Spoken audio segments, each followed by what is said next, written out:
भुवस्वः तत्सवितुर्वरेण्यं भर्गो देवस्य धीमहि धियो यो न प्रचोदयात्।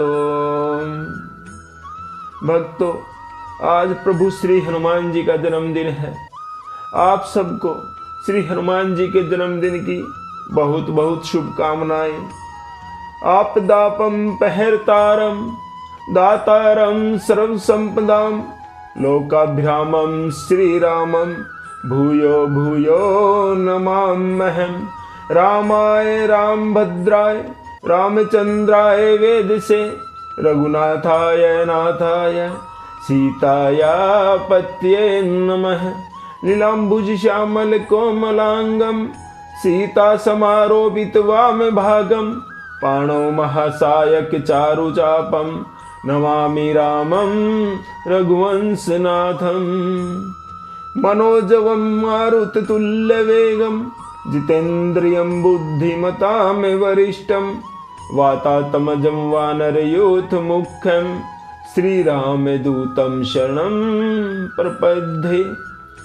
राम नाम ललाम जिसका सर्व मंगल धाम है, प्रथम उस सर्वेश्वर को दास का परिणाम है।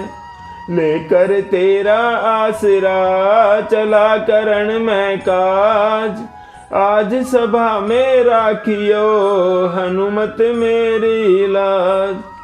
आइए भक्तों, श्री रामायण में प्रवेश करते हुए प्रभु के चरणों में ध्यान लगाते हैं। विश्राम के अंतिम दोहे से शुरू करते हैं। बोलिए राजा रामचंद्र महाराज की जय। राखे राम रजाई रुख हम सब कर हित होई, समुझ सयाने करहूं अब सब मिली सम्मत सोई। सियावर राम जय जय राम मेरे मन बसियो सीताराम। भक्तों, श्री गोस्वामी जी लिखते हैं, वशिष्ठ जी कहने लगे, अतएव श्री राम जी की आज्ञा और रुख रखने में ही हम सबका हित होगा। इस तत्व और रहस्य को समझकर अब तुम सयाने लोग जो सबको सम्मत हो वही मिलकर करो। सब कहूँ सुखद राम अभिषेकु मंगल मोद मूल मग एकु। कह विधि अवध चलहि रघुराव कहूँ समुझ सोई करिए उपाऊ। श्री राम जी का राज्य अभिषेक सबके लिए सुखदायक है। मंगल और आनंद का मूल यही एक मार्ग है। अब श्री राम जी अयोध्या किस प्रकार चलेंगे विचार कर कहो, वही उपाय किया जाए। सब सादर सुनि मुनि बरबानी, नय प्रमारत स्वारथ सानी। उतरु न आवे लोग भय भोरे, तब सिरुनाई भरत कर जोरे। भक्तों, मुनि श्रेष्ठ वशिष्ठ जी की नीति, परमार्थ और स्वार्थ लौकिक हित में सनी हुई वाणी सबने आदर पूर्वक सुनी, पर किसी को कोई उत्तर नहीं आता। सब लोग भोले विचार शक्ति से रहित हो गए हैं। तब भरत ने सिर नवाकर हाथ जोड़े, बानु बंश भय भूप गनेरे, अधिक एक ते एक बडेरे। जन्म हेतु सब कह पितु माता, करम शुभाशुभ देई विधाता। भरत जी कहने लगे, सूर्य वंश में एक से एक अधिक बड़े बहुत से राजा हो गए हैं। सभी के जन्म के कारण माता पिता होते हैं और शुभ अशुभ कर्मों का फल विधाता देते हैं। दलि दुख सजई सकल कल्याण, अस असीस राउरी जगुजाना। सो गोसाई विधि गति चई छेकी, सकई कोटारी टेक जो टेकी। आपकी आशीष ही एक ऐसी है जो दुखों का दमन करके समस्त कल्याणों को सज देती है। यह जगत जानता है हे स्वामी। आप वही हैं जिन्होंने विधाता की गति विधान को भी रोक दिया था। आपने जो टेक टेक दी, जो निश्चय कर दिया, उसे कौन टाल सकता है। श्री राम जय जय राम दोहा। बूझिए मोहि उपाऊ अब, सो सब मोर अभागु। सुनी स्नेह में वचन गुर उर उमगा अनुराग सियावर राम जय जय राम मेरे मन बसियो सीताराम। भक्तों, महाकवि जी लिखते हैं, भरत जी कह रहे हैं, अब आप मुझसे उपाय पूछते हैं, यह सब मेरा बड़ा भारी अभाग्य है। भरत जी के प्रेम में वचनों को सुनकर गुरु वशिष्ठ जी के हृदय में अत्यंत ही प्रेम उमड़ आया।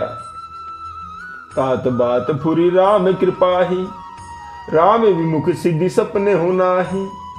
सकुचऊ तात कहते एक बाता, अरद तजई बुध सर बस जाता। भक्तों, मुनि वशिष्ठ जी कहने लगे, हे तात, हे पुत्र भरत, ये बात तो सत्य है, पर है राम जी की कृपा से ही। राम विमुख को तो स्वप्न में भी सिद्धि नहीं मिलती। हे भरत, मैं एक बात कहने में सकुचाता हूं। बुद्धिमान लोग सर्व स्व जाता देखकर आधे की रक्षा के लिए आधा छोड़ दिया करते हैं। तुम कानन गवनऊ दो भाई, फेरी अहि लखन सिय रघुराई। सुनी सुबचन हर से दो भ्राता, भे प्रमोद परिपूर्ण गाता। अतः तुम दोनों भाई भरत शत्रुघ्न वन को जाओ और लक्ष्मण, सीता और श्री राम जी को लौटा दिया जाए। ये सुंदर वचन सुनकर दोनों भाई अत्यंत ही हर्षित हो गए। उनके सारे अंग परमानंद से परिपूर्ण हो गए। मन प्रसन्न तन तेजु विराजा, जनु जी राउ राम भय राजा। बहुत लाभ लोगन लघु हानि, सम दुख सुख सब रो वही रानी। उनके मन अत्यंत प्रसन्न हो गए, शरीर में तेज सुशोभित हो गया, मानो राजा दशरथ पुनः जी उठे हों और श्री रामचंद्र जी राजा हो गए हों। अन्य लोगों को तो इसमें लाभ अधिक और हानि कम प्रतीत हुई, परंतु रानियों को तो दुख सुख समान ही थे। राम लक्ष्मण वन में रहे या भरत शत्रुघ्न वन में रहे, दो पुत्रों का वियोग तो रहेगा ही। यह समझकर वे सब रानियां रोने लगी। कहीं भरत मुनि कहा सो कीने, फलु जग जीवन अभिमत दीने। कानन करहूं जन्म बरी बासु, एहिते अधिक न मोर सुपासु। भरत जी कहने लगे, मुनि वशिष्ठ जी ने जो कहा है वह करने से जगत भर के जीवों को उनकी इच्छित वस्तु देने का फल होगा। 14 वर्ष की कोई अवधि नहीं, मैं जन्म भर वन में वास करूंगा। मेरे लिए इससे बढ़कर और कोई भी सुख नहीं है।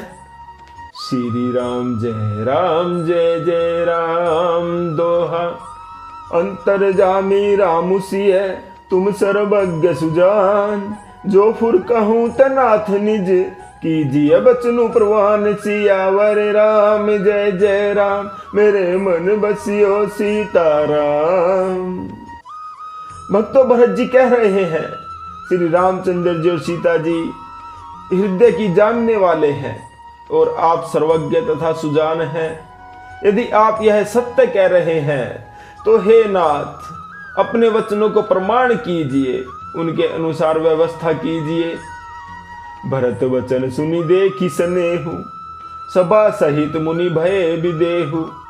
भरत महामहिमा जल राशि, मुनिमति ठाड़ी तीर अबलासी। भरत जी के वचन सुनकर, उनका अत्यंत प्रेम देखकर सारी सभा सहित मुनि वशिष्ठ जी विदेह हो गए। किसी को अपने देह की सुध ही नहीं रही। भरत जी की महान महिमा समुद्र है। मुनि की बुद्धि उसके तट पर अबला स्त्री के समान खड़ी है। गाह चह पार जतनु ही हेरा, पावती नावन बोहि तुबेरा। और करी को भरत बढ़ाई, सरसी सीपी की सिंधु समाई। वह समुद्र के पार जाना चाहती है, इसके लिए उसने हृदय में उपाय भी ढूंढे, पर उसे पार करने का साधन नाव, जहाज या बेड़ा कुछ भी नहीं मिला। भरत जी की बड़ाई और कौन करेगा? तलैया की सीपी में भी कहीं समुद्र समा सकता है क्या? भरतु मुनि मन भीतर भाई, सहित समाज राम पही आए। प्रभु प्रणाम करी दीन सुआसनु, बैठे सब सुनी मुनि अनुशासनु।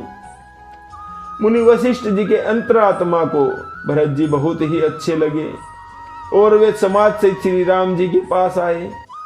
प्रभु श्री रामचंद्र जी ने प्रणाम कर उत्तम आसन दिया। सब लोग मुनि की आज्ञा सुनकर बैठ गए। बोले मुनि बरु बचन विचारी, देश काल अवसर अनुहारी। सुनो राम सर्वज्ञ सुजाना, धर्म नीति गुण ज्ञान निधाना। श्रेष्ठ मुनि देश काल और अवसर के अनुसार विचार करके अत्यंत ही सुंदर वचन कहने लगे। हे सर्वज्ञ, हे सुजान, हे राम, हे धर्म नीति गुण और ज्ञान के भंडार, मेरी बात सुनिए। श्री राम जय जय राम दोहा। सबके उर अंतर बसहु, जानहु भाऊ कुभाऊ। पुरजन जननी भरत हित, होई सो कहिए उपाऊ। सियावर राम जय जय राम, मेरे मन बसियो सीताराम। भक्तों, गोस्वामी जी लिखते हैं, वशिष्ठ जी कहने लगे, आप सबके हृदय के भीतर बसते हैं और सबके भले बुरे भाव को जानते हैं, जिसमें पूर्ववासियों का, माताओं का और भरत का हित हो, वही उपाय बताइए। श्री राम जय जय राम। भक्तों, आज का विश्राम यही लेते हैं। जप ले बंदे शाम सवेरे, एक माला हरि नाम की। जिस माला में राम नहीं, वो माला है किस काम की। बोलो राम राम राम, बोलो राम राम राम। बोले राजा रामचंद्र महाराज की जय।